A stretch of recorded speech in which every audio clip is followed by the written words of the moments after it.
Welcome to a series of podcasts from the Irish Linen Centre and Lisburn Museum.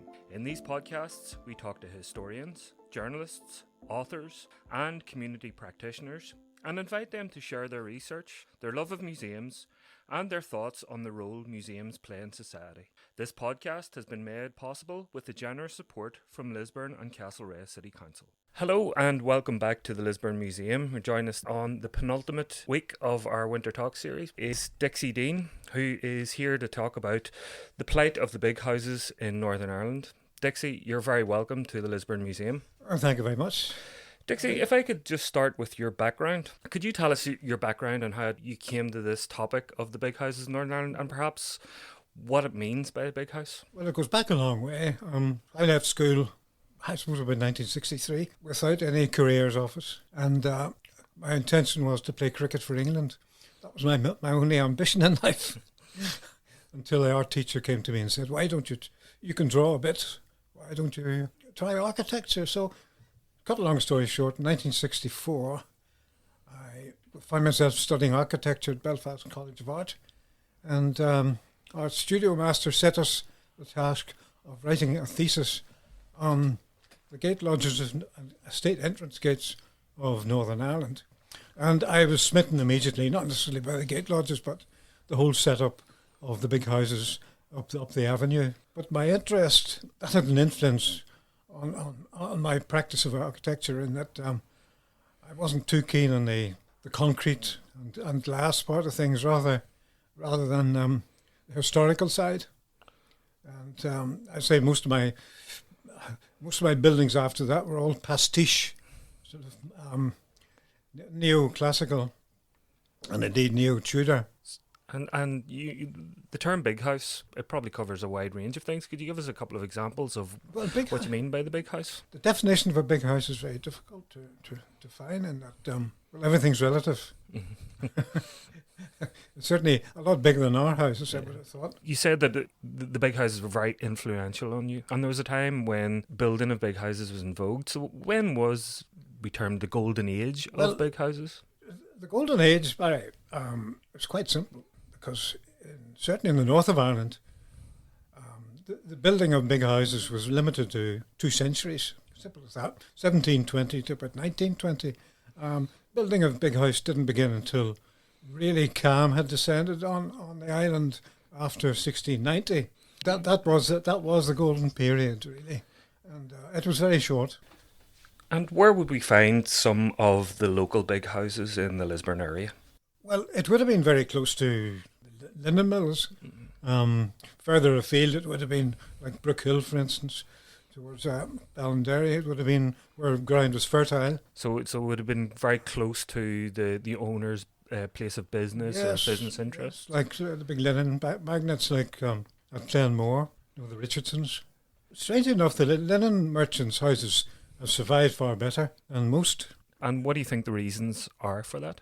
I suppose that they were a reasonable and sustainable size to look after. They didn't suffer from social change like an awful lot of big country houses did. I've been reading your book, and you do mention that the people who owned these houses perhaps overstretched themselves and couldn't look after the big houses. Did I say that?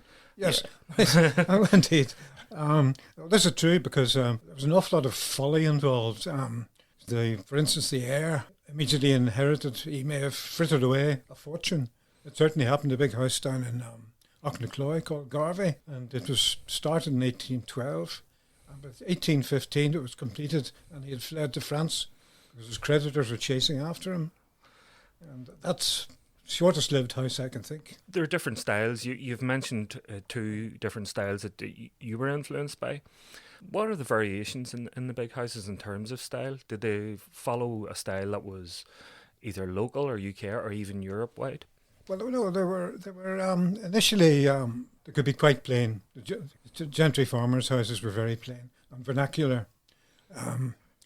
Then you went from that to classical, indeed, Gothic, Georgian Gothic. Italianate became very popular after a while with its obligatory viewing tower Belvedere. And then there was the Tudor revival. There was cottage ornate. But finally, arts and crafts. So there's a real Europe-wide influence that's brought to bear in the architecture locally. It was more British, English in particular, because around about the 1770s until about the 1870s, pattern books were very important, architectural pattern books, and rather than employ an architect, which of course decided they couldn't afford, they would take a pattern from these books, replicate it. You have mentioned that the golden age was between perhaps 1720 and 1920. 1920, the island of Ireland is ablaze in many respects. How did the sort of what's termed now the Irish Revolutionary period impact the big houses? Well, strangely enough, in Ulster, it impacted far less than the rest of the island. In fact, in that first wave of troubles, the 20s, second wave, of course, the 70s and 80s, I suppose, that first wave, there were only 10 houses destroyed, and 3 of which were rebuilt. Whereas, well, the reason for that, I think, is because in Ulster, or Northern Ireland, the landlord and his tenantry really had the same political aspirations, and they weren't at each other's throats all the time. They were loyal to the crown, in other words. Yeah.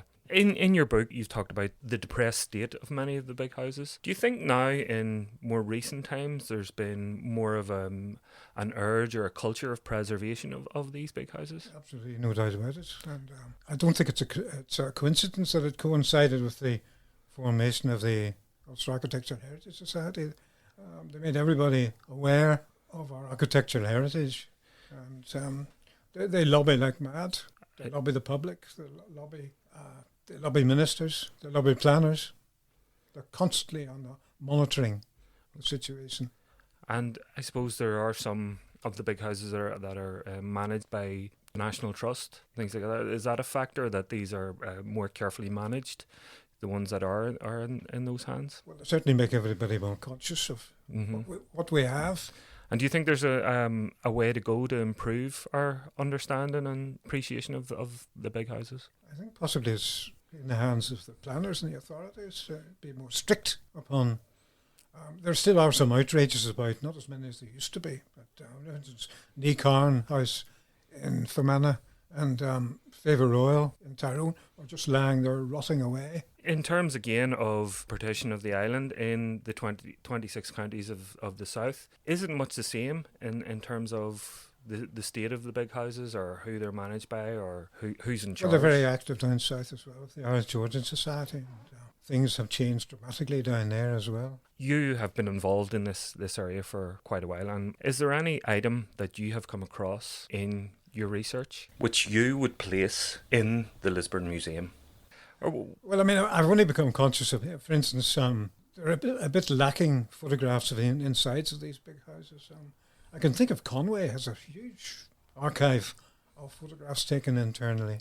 What role do you think that a museum like the Lisburn Museum would have in making people more aware of this architectural heritage that we should all enjoy? Well, can I quote you what I think might be a good example? Is that 1974, there was an exhibition in the Victoria and Albert Museum in London, and an accompanying book called The Destruction of the Country House, which it was hugely influential in that this exhibition highlighted, I think, 1,600 big houses in Great Britain were lost in the previous century from 1875, simply through a big exhibition.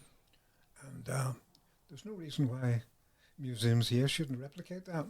It's definitely food for thought, because we have the linen houses of the Lagan Valley, which are quite close by, and in some cases hidden from the public view. Do you think we have a role in and they don't have to be lost houses on your exhibition. Obviously, you're the surviving ones. Obviously, from there are books out there. This is Rankin's book. Yeah. It's very significant. Perhaps I could phrase this in a different way.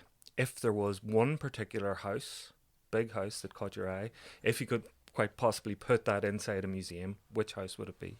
There have been quite a few houses which I look upon. It's an absolute shame have been lost. But there's one in particular which, no, I can't pick one out, but I will. Roxburgh House in County Tyrone, a massive French chateau, which is long gone.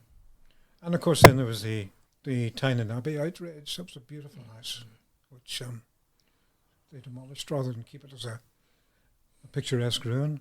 I'm sorry, I could go on. No, I can't pick one out, but it's very difficult. Your passion for this comes through, but I suppose we're fortunate that we live in a more enlightened age where these houses are preserved and aren't targeted.